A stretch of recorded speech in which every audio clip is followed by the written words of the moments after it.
all get your money's worth, which is free, so no complaining. So they want me to show you this logo. You guys see that logo? Tectonic is the goal for allowing us to continue to pay for doing some of this stuff, right? So the things I'm going to show you right now are all open source. These are things that don't assume you're a paying customer. This is more of an educational thing so you can understand what Kubernetes is. And then for people that do want to run it in production, we believe that Tectonic will probably add a lot of value outside of just an installation process. So be sure to check out Tectonic. We'll have breaks. Go say hi to marketing so we can keep doing more of these things. So like I said, everything's on GitHub. So github.com, my name, and there's Intro to Kubernetes Workshop. And pretty much I'm going to copy and paste from these instructions. So if there's anything missing, I'm just going to try to fix it live and push it back up. That way when you leave the workshop, you can actually follow along and do the same things. But I am going to start with like a nice intro talk. So how many people are really comfortable and understand Kubernetes to some extent? Good, because if all you raise your hand, they'll be sad that you came to this workshop. You just didn't want to go to work this morning.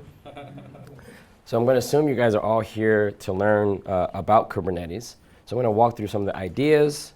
And then after we walk through some of the ideas, we're going to go and get straight to the full hands-on part of it. But feel free to interrupt this part as well. All right, so Intro to Kubernetes Workshop. Ooh, like I got fancy and did a course outline. So we're going to try to go through this.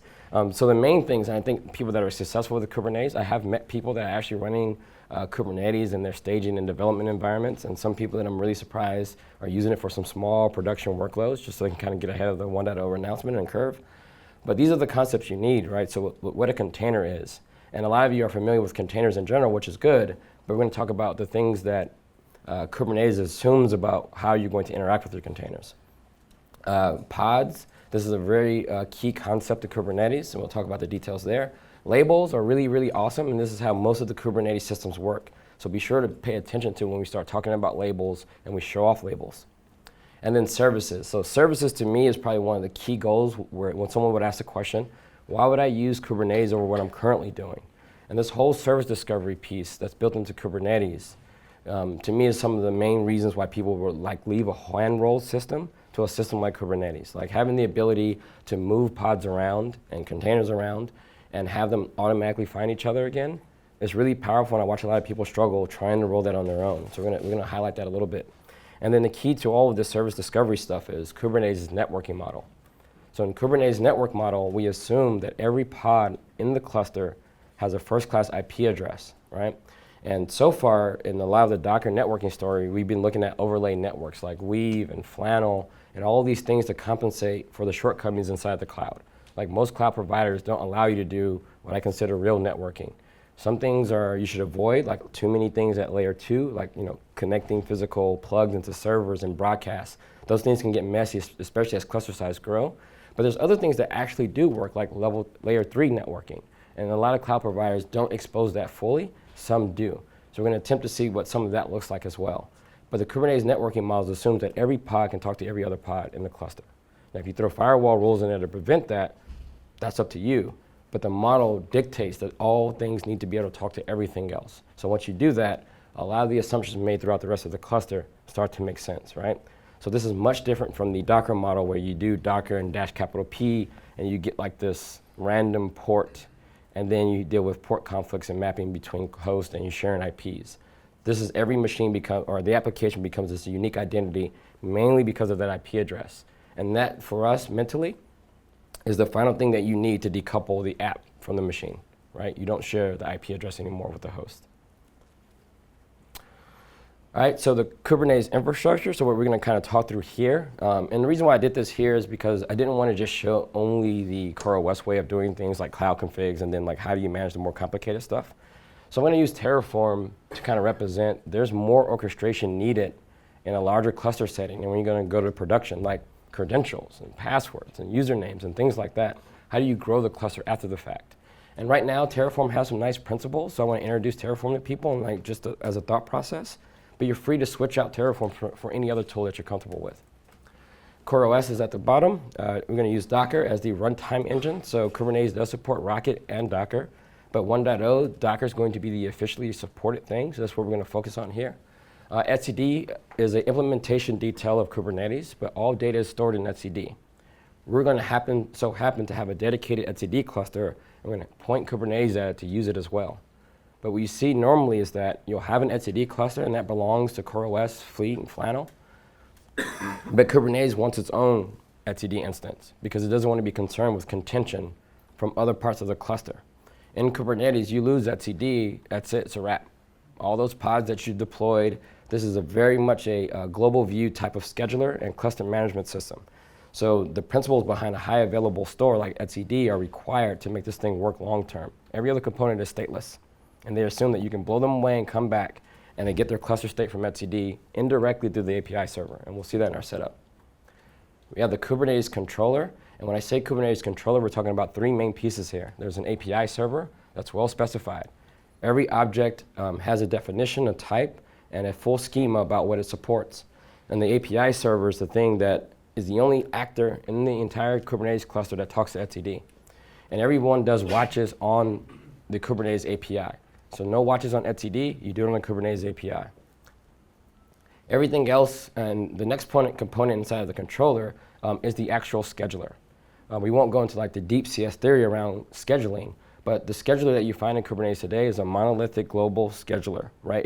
It makes its scheduling decisions based on data stored in a central repository, which is the API server backed by etcd. Now, this sets the premise for a parallel scheduler similar to the delta between Borg at Google and some of the things you see in the Omega paper. But in order to get there, we have to have a really good standalone scheduler, and we'll talk about how that scheduler affects things. And then we have what we call a replication controller. So this idea of auto-scaling, we need another actor. So when you do a scheduling decision, that's usually a one-shot deal. You pick a host, and that's it. You schedule the particular resource, and now you're done. But then we need something to reconcile to ensure that the decision we made earlier continues to exist in the cluster. So when I say I want 3 instances of an application, I need this other actor looking and monitoring state of the cluster to make sure that it's enforced. And that means maybe making new scheduling decisions to bring us from 2 to 3. If 4 pop into the cluster because someone scheduled something out of band, it needs to kill one of those nodes. And that's what the replication controllers do. And those are just API things that you can orchestrate. So you can imagine a world where you're in Amazon or something, and you have 3 availability zones, and you want to have a world where I need 3 of my instances in each availability zones. The way you would articulate that to this particular cluster, you would do it with 3 replication controllers. And you would tell all 3 of them that they need to manage 3 pods. And they manage those pods against this label set of nodes that represent where they live in the availability zones. So it's very much of a composable system. And this is why I want to teach you the individual components, because the ideas that you're going to come up with are going to be based on your knowledge of the individual components, right? So this isn't like an all or nothing system where you just put things in a system, that's all you get. There's a lot of patterns that arise from this, and we'll look at the patterns for deployment, like the canary pattern and rolling deployments and how you do those things by orchestrating those components. And then we have a Kubernetes node, and a node represents the kubelet. And the kubelet, its job is to watch the API server and look for work that's scheduled to it, right? And it's really not aware of the whole scheduling process and replication controller. It just knows that it's responsible for a set of pods, and its job is to keep them running as long as possible. And when it's no longer able to do that, it continuously updates its status to the API server saying, look, those pods, I can't run them. Maybe Docker's having problems or something, but they're not running here. And then it's up to the other components to find a better fit for that particular pod. And the kubelet is the only thing in the system that talks to Docker or wherever the container runtime engine that you have. We're going to use Terraform to set up a cluster in GCE. And the reason why I'm doing Terraform is going to allow me to kind of build an elastic cluster here. And then we're going to just do this on Google Compute Engine so you can kind of see the commands that I'm going to be running. All right, so the tools I'm using, so normally in the longer form of the class, I need people to have SSH, G-Cloud so they can follow along. Packer, I'm using Packer to build like a custom image because in a larger cluster, I do not want to download and install all the components every single time. So usually I'm freezing the image here. I'm going to use that image in my talk, and we'll look through that Packer config. And this is kind of in line with this whole, if you've been following the discussion around immutable infrastructure. So the idea here would be, I want to certify an image that has all the bits and components that I need, right? And when I'm happy with that, my model for like replacing or rolling this cluster would be, if I want to add a new node, they come from the same image, not pulling something from the internet and hoping that the components land on time before, I don't know, help checks time out. And then using Terraform to declare that, right? And we'll see whether some of that falls in. And the kubelet is how we're going to interact with the API, or kubectl. Quick checkpoint on containers. A lot of people, even at DockerCon, believe that containers or virtual machines are just better than virtual machines. They're not. They're Unix processes, and that's about it. And they're Unix processes with a bit of opinions to them, meaning that most people that are running, like, I don't know, Red Hat 6, you're already running a container, just not using any of the containment features. So when you use something like Docker or Rocket, they come with some opinions and say, you know what, instead of you just being in the host namespace and sharing the IP address with the host, we're going to configure some of the namespace settings and cgroup settings to start to isolate you a little bit from the host. Isolation is not the same thing as security. It doesn't mean you're going to get security boundaries, you're just going to get isolation. You're going to avoid conflicts like, I don't know, you have some dynamic libraries that you depend on. You don't want to resolve them from the host, you want to resolve them from your chroot. And using the namespaces allows us to do that. And the goal here is that if we understand this deeply, then we won't build big containers that are like 3 gigs and we bind mount in the world, because then you're going to screw yourself with Kubernetes, because it wants the flexibility to move your container to any machine. And if you're bind mounting things all over the place, you're going to have a bad time with Kubernetes. So runtime environment, and Kubernetes allows you to express, what you want your CPU and memory limitations to be. And most people these days are not using CPU or memory isolation at all, or restrictions, right? I look at people's Docker files, it's like, whatever. So the problem is that this works because the way we've been doing things in general, like most people have like 1 or 2 apps per VM, right? We did this because that was our container, right? And now you say, oh, I'm just going to adopt this cluster scheduler. And no one goes through and sets memory and CPU limits on their machine or on their pods. So what happens is the scheduler goes to town, and you have given it no information about when it can stop putting pods on one machine. So it assumes you all will have enough resources to go. And that's going to be problematic because you have one thing that says, normally it runs at 10 megs, sometimes 100 megs. If you're writing Java, maybe 3 gigs. And then it kills the machine. And the scheduler has no clue on how to set priority. Who needs to be rescheduled to another server? Who can actually fit on the server? So most of the algorithms that you see in scheduling are going to be best fit algorithms. But if you're giving it no information, it's just going to be like, well, everyone's equal, and I'll just put people on the same servers. And all I know is that you have 3 pods, you have 4, you're a better fit than he is. But it makes no sense, because it could be that the workload you're about to schedule needs to consume the whole server. So you need to really take a chance and declare your memory and CPU things, because if you do that, the scheduler starts making better decisions for you, starts putting things in the right place. And then you're preparing yourself for the future when the scheduler becomes a little bit more rich and starts doing historic views and saying, you know what, over time, those apps will consume the box. If you're doing this, I understand, right? You get a full operating system, right? And then you maybe start at 500 megs, and then you grow a little bit. So this is me installing a Go app. And the result of this thing will be 500 megs. So I have this static binary called pgview. And this is one way you can do it, right? And some people are really pure about it all. They want to compile Golang from source, just to make sure that Go still builds for some reason. If you're doing that, that's cool. I think this is super unnecessary, but I get it. You want to kind of document the whole flow. And I think it's pretty cool to use one of these, if you're doing this with CI, to kind of have a nice self-contained build environment. I don't know if you guys ever dealt with a shared Jenkins server, and then someone upgrades Golang, and then your stuff doesn't compile anymore, but their stuff does, and don't touch it. You need to fix your stuff. So I can see a good use case for saying, let's use Docker to build our projects in, so we can have these self-contained build environments, and they stay clean, right? You don't want to have a shotgun blast on your server. But I think you can actually do this in one container, and you take that artifact here, and then you put it in another container. So here's a thing that will help things out, right? I don't want anything. And this works for your static link Go binaries. It also works for Rust. And also found a way to do this with Python as well. So some Python apps, there's command line tools that will take that thing and turn it into a static elf binary and do the right things for you. I was highly impressed.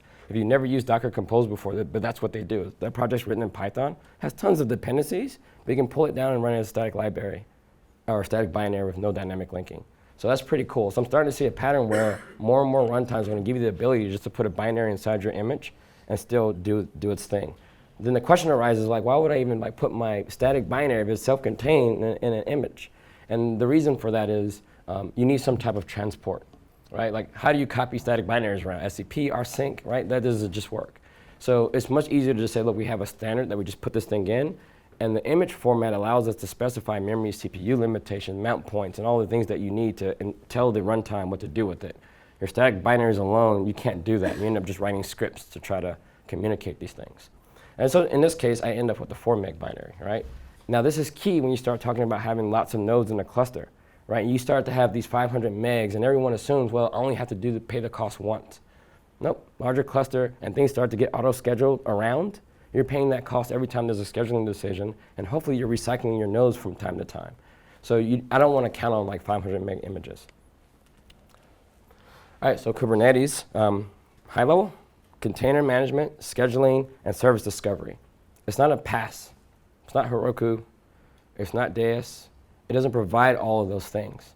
So a lot of people ask the question like, is Kubernetes competing with Cloud Foundry, OpenDeis, and Heroku? It doesn't. It's a thing that allows people that want to build a platform like that to start at a higher level.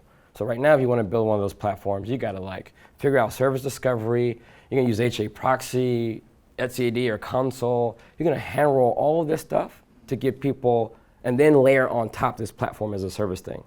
So what I'm thinking in the future will happen will be Kubernetes or something like it will be like this data center cluster where this will be your new building point. It has all the semantics for you to have like, oh, where are things deployed? And you can use APIs to control them, and then you can just provide a pass on top, git push, turn those into containers, and then just use the API to schedule them within the cluster. Most of the PaaS providers have to build this stuff their own. A lot of them have their own schedulers and ways of doing this. It's API driven. There's an agent that monitors state changes. So at a high level, all the Kubernetes components just watch some endpoints for their role in life and take action on events. In case events get dropped on the floor, there's a reconciliation process. So all of them have some configurable thing where it's like, look, I may have dropped something. Let me go double check. Controllers enforce state. If you guys have any experience with like Puppet and Chef, and I worked at Puppet for a couple years, the mantra there was that it's all declarative, right? You're declaring your infrastructure, but you're actually not, right? You're actually scripting your infrastructure in a scripting framework that gives you a higher level way of talking about those things. But when the compilers and those configuration management tools go, they have no sense of what they did last time. They only know what you want to do now. And what happens is if you say, let's say you have an array in Puppet where you say, look, I want 5 of these instances running, and you run at that time, it's going to put 5 on all your servers. If you back that array down to 3 and you run again, it's just going to say, yeah, there's at least 3. What happened to the other 2? They're orphaned. It doesn't know anything about them.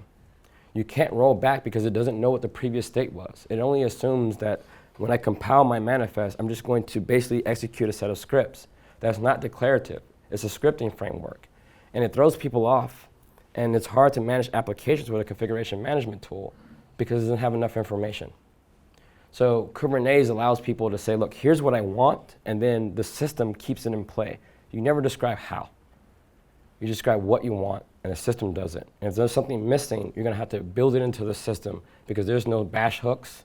It can't drop down to some scripting language to get it to work. Not going to happen. You're going to orchestrate it through API calls. And then labels identify all resources, right? And we'll see how the components hook up there. Any questions so far? Does that all make sense so far? Good. All right, so high-level concept, you have nodes. Oh, great, go ahead. Yeah, that third bullet on the last slide on enforcing desired state, does that include desired future states in some of the update strategies you talked about with like blue-green deployments or canary scenarios and things like that? Cool, so the question was, this thing talks about enforcing desired state. So your desired state is the state of now, right? So when you enter new state information, and we'll see this when we're going through this tutorial, that's the new state. I accepted your state change. I'm going to make it so. When you go to sleep at night, something fails in the cluster and it doesn't match the state, I make it so. And when you want to do an update or a rolling upgrade, what you're doing is you're basically orchestrating your state changes over some fixed timeline. So right now, I would like to reduce this replication controller from 5 instances of version 1 to 4 instances of version 1. And this replication controller of version 2 to 1 instance of version 2. So at a high level, you're doing a rolling update. But to the system, you're flipping bits of the state on here, off here. And then you're just adjusting your declared state. And when you're done, that's it, it's frozen. This is down to 0 or deleted, and this is at 5. Now you're all instances on 2. And it gives you an easy way to reason about this just from making API calls. That's the final state in the system. You can always query the system and say, what is the current state? And if you want to manipulate it, you make state changes via the API, and then the rest of the components will enforce that state. Good question. So at a high level, nodes, these are machines, and a machine is something that runs the kubelet. Just being a machine by yourself doesn't count.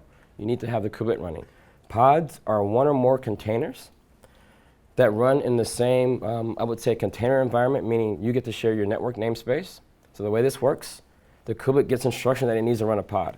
And you say, hey, in my pod, I want my web app, and I want my own local caching, right? And in order to do that today, you would know that this app is on this machine and just put another one there. With the scheduler, you get into some really bad problems.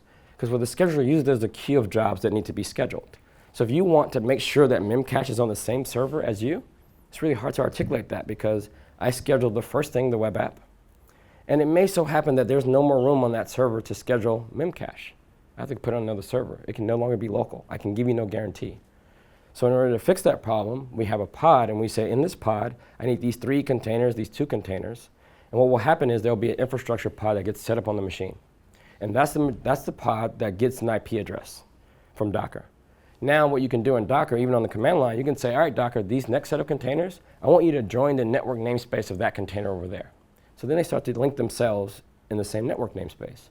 That means anything else running in that pod can talk to each other over localhost.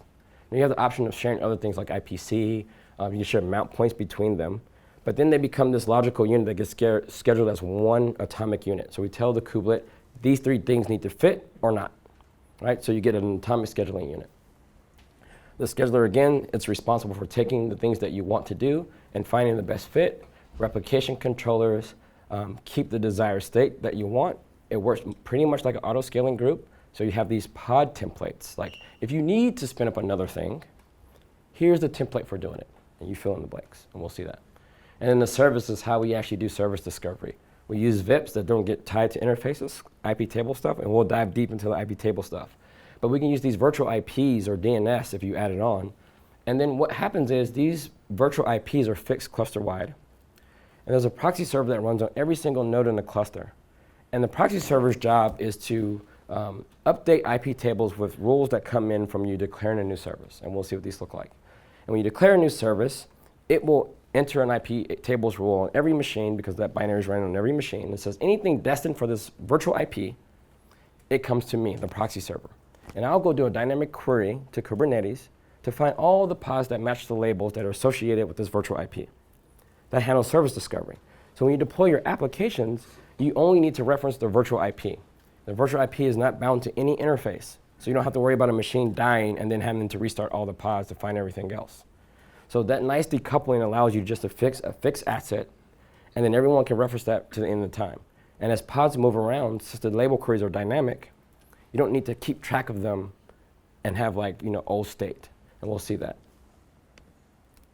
All right, so here's the node. Node runs these 3 pieces. Docker, you guys know what Docker is. The kubelet is the thing that takes instructions from the API server and watches. And then there's a proxy server that does the thing I just explained about routing the traffic between the pods no matter where they live. Here's what a node manifest look like. So in later versions of Kubernetes, nodes will come up and register themselves, right? Now, from a security standpoint, you may want some more checks and balances in place, right? You may say, well, you need to have a specific cert to register with me, or a token.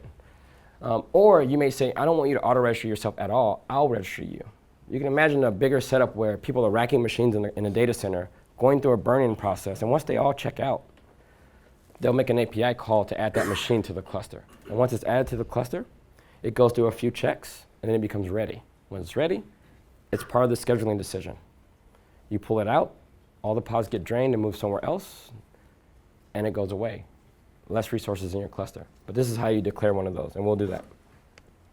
The next thing is a pod. Remember, this is one or more containers, and you share some namespaces. One of the primary ones is your network namespace.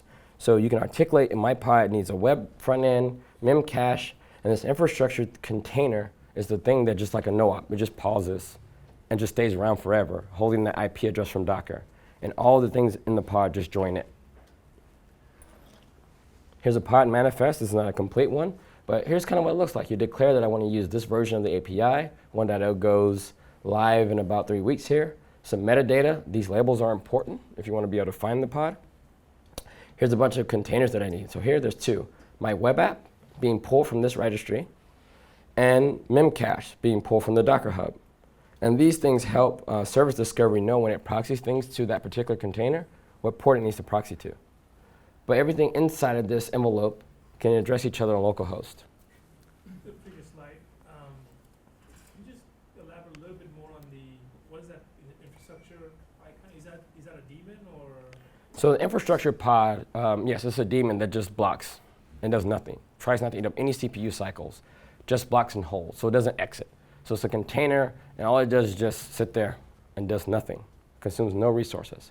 And the goal of that container is to stay alive and grab the IP address from Docker. So it's the first thing that goes. It says, hey, Docker, I'm going to fire off this infrastructure pod. It's literally a container that's really small, almost empty.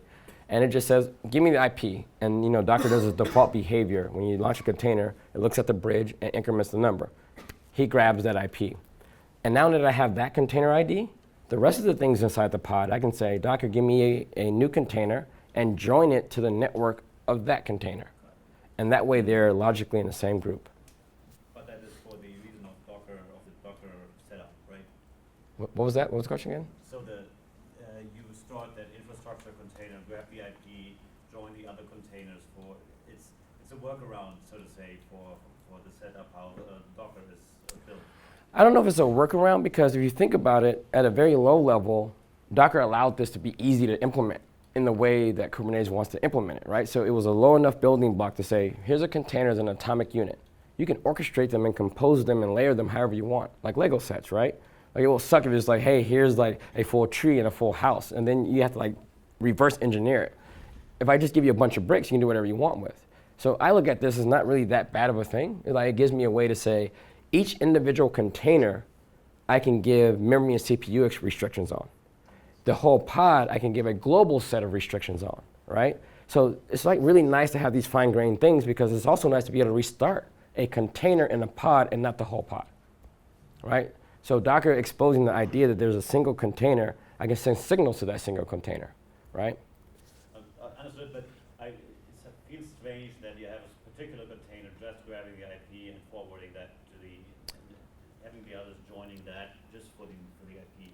Well, I mean, that's just how namespaces work, right? I want to join your namespace, right? So we need someone to own. There can only be one owner of an IP, right? So if you're the container, you have the namespace. You get to hold the IP address.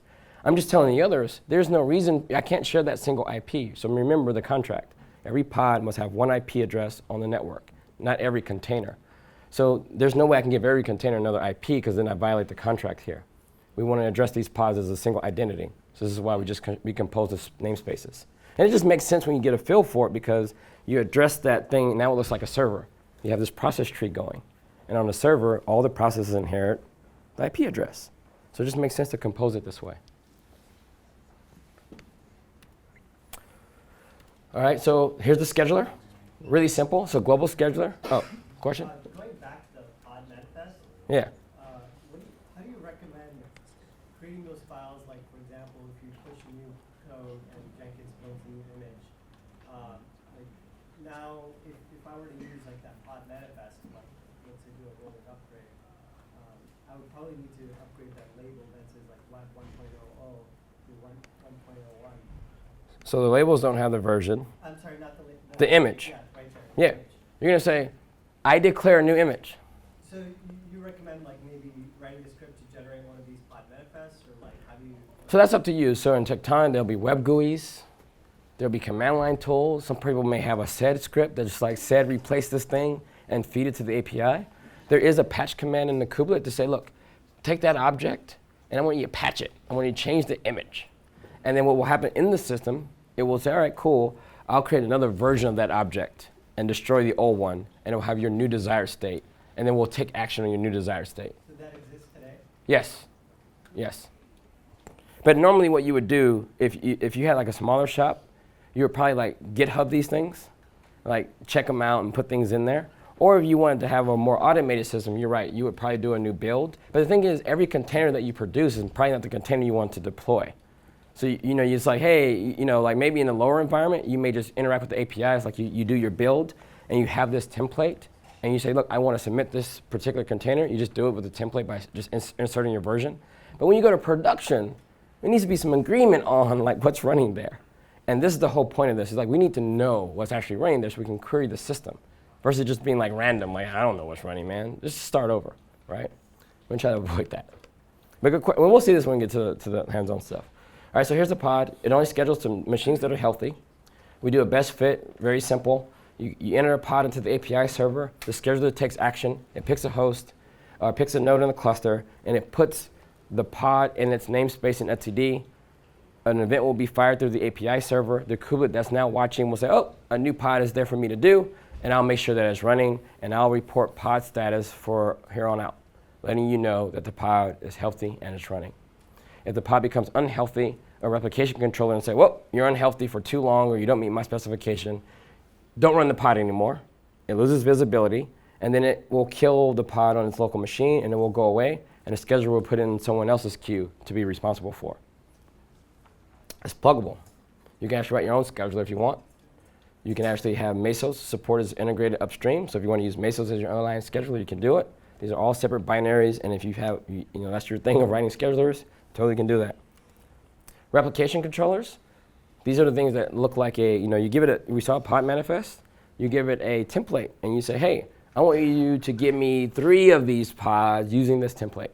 And then it will go out and make scheduling decisions and just watch over the cluster to make sure your state stays that way. You can do online resizing. So once you have a replication controller in play, you can say, give me 5 or give me 6, and just go up and down. And they also go on healthy nodes. Replication controller, if a machine goes down, it will reschedule the pod. Take it away from view, put it back there. Kind of gives you some self-healing features. So the replication controller looks at a high level. Spec. Here's my replica set, only want one of them. Selectors are important. This replication controller will watch all the pods that have these labels. So when you create a pod, I want you to create a pod using a very similar thing we saw with the containers and give it these labels. And then watch for all the pods with those labels. So if someone comes behind the scenes and creates a pod with the same labels, replication controller is like, well, that's more than one. One of you guys got to go, and it's dead, right? Because it's watching that label set. All right, so we're almost done here. We're going to take a quick break so people can stretch, and then we're going to go all hands on from here on out. So a service is service discovery for a pod. There's a proxy binary that runs on every machine that manages IP tables locally based on rules from your definition of services. It basically can have a virtual IP per service. You can also do like node ports if you really need to. Like you don't have a way of doing routes internally, and you really need a host port so that way you can hit the IP of the host and do all your work. You can do that in Kubernetes still. It's just not recommended that much. And Google doesn't recommend this because they have like tons of services where they actually do run out of port space. Most of you here, if you got like 60,000 apps, damn, that's like pretty awesome. But other than that, you ain't gonna run out of port space, so that might not be a big deal for you. And it does basic round robin. It just gets the list of pods and it just round robins between them, and it does support session affinity, so you can pin, hard-hitting clients to the same backend. And that's what a service manifest looks like. You draw one of these up, and these are expected to be long-living objects in the cluster. Now, what you do here is you say, look, I want to find all the pods that have these labels, and those will dynamically become backends on the fly. You add new, they go up and down, doesn't matter.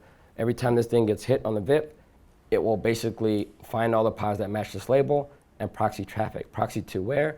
I'm going to bind on this port. So anything that hits IP tables destined for the VIP that gets created as a result of submitting this on port 80 will be pushed to port 80 in the pod. So there's multiple containers in the pod, the one that's on port 80. So the VIP is dynamic. Can you not? Is it dynamic? Yeah, so it's get allocated when you enter to the system, or you can say, look, I want to use this particular VIP. And we're going to actually do that in the tutorial. So you can say, no. I want anything that comes on this specific IP. And you can pick any IP since it's not bound to an interface. As long as you have the ability to route traffic, you can say the next hop is over here, and it will totally work for you. But good question. And they call that a public IP. All right, time to get hands-on. I'll take a couple of questions, then we'll take a break. Thank you. So when I read up Kubernetes, there's always the notion of the term API service or API master. Could you tell me a little bit about like API master and how it interacts with the kubelets and things, because I didn't get that. Okay, so when we talked earlier, we have etcd is where everything is stored. And the only thing that talks to etcd is the API server. And the API server is the thing that understands all those manifests, right? If you ever want to do anything inside of the Kubernetes system, you submit one of those manifests to that. endpoint. So you have one endpoint cluster-wide. In later versions of Kubernetes, and when it goes 1.0, you can have as many of these stateless masters as you want. And they will basically, you can put them behind a load balancer, it doesn't matter how you normally scale a web app. And you just make API calls to it. So hey, I want a new pod. I want a new service. And it takes it, it looks at the manifest and makes sure that it's legit, puts it in etcd, and then basically sends events to the other components. So hey, I got a new service. And that means I take this request that you have and I place the resulting service manifest that this service proxy needs, and I place it into the service proxy queue. And as an API server, that's my only responsibility. The API server that's doing the watching, so all the other components watch the masters. It just sits there, long pole. And it says, oh, there's a new event. Pods for me? Yep. Or some of them just do this reconciliation process. So the API server is the central place for every single thing that happens in the Kubernetes cluster. Just a web app, basic REST API, pretty simple. That's all it does, and it's stateless. Everything's stored in etcd. And its only job is to take requests, break those objects down, put them into the right backend, and send these events off. And everyone takes action for things that they're responsible for. I had a question. So for the service manifest, you have it named web, and then the environment is production. But do you recommend mixing like dev and production pods in the same cluster? For most people, no, because most people don't know the requirements of their apps. Right? Most people are not going to set memory settings. Most people are not going to set CPU settings. And you're going to have a dev thing kill the production cluster. Right? So I would say no in that case. But there's some people that's like, well, no, we make everyone declare CPU and all those things, and they may share a cluster. And if you share a cluster, you don't share a cluster with random people on the internet. You're going to be in trouble. Right? Don't do that. But internally, you can share it with your neighbor. That's cool. And you can do namespaces in Kubernetes. So everything we've been, like these APIs, you can say, hey, the namespace that I want to submit this pod to or this service to. And then that way, all the objects will live in that namespace, and then you will only see other things in that namespace. And you can do quotas and resource things in the future where you only get this much CPU that you can schedule against. Okay, yeah, because that's what I was wondering, the difference between namespace. Because when I was reading online, that you should segment your environments by namespace rather than by... So that's a Google A lot of thing. things I've seen are using selectors of environment production, environment dev, and stuff like that, which made me think that... So these are just arbitrary. These are saying, I want to create a virtual VIP that will proxy to any pods that have these labels. That's it. So if I'm in the view in the same namespace with thousands of pods, those will be taken in consideration for my label query. Now we have a production namespace, which is different than a production label. Those namespaces, if I happen to land this service in the QA namespace, and I say that I want to track those labels, that will only apply to the pods in the QA namespace, right? So this, if I threw this in a different namespace and there's just no pods there with those labels, it will find nothing. And I put it back into production where there are pods with it, namespace-wise, that's how it will work. So yeah, so this is more like, I don't know if you're going to mix, you would probably use this environment thing if you're mixing, right? And it also helps with the canary pattern too. So like, what is a canary in? Is that like a future environment? That's like your future production, right? So mixing those two type of things, maybe your environment is canary, maybe one is production. And we'll actually see some of that. But I would think logically most people would just say, look, there's a like QA server, if you break it, whatever, and then there's like this global production thing.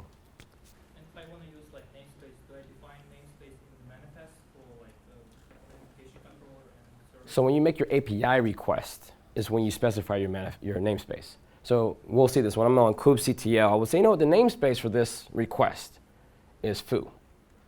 And then the API server will take it and say, I will process this in the context of foo.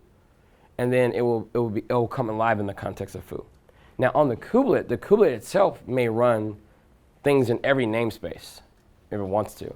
The namespace becomes a boundary for things like service discovery. What can you even see? Things like secrets. So Kubernetes has like built-in configuration management. What secrets you can even ask for, right? Those things are where your bounding comes from.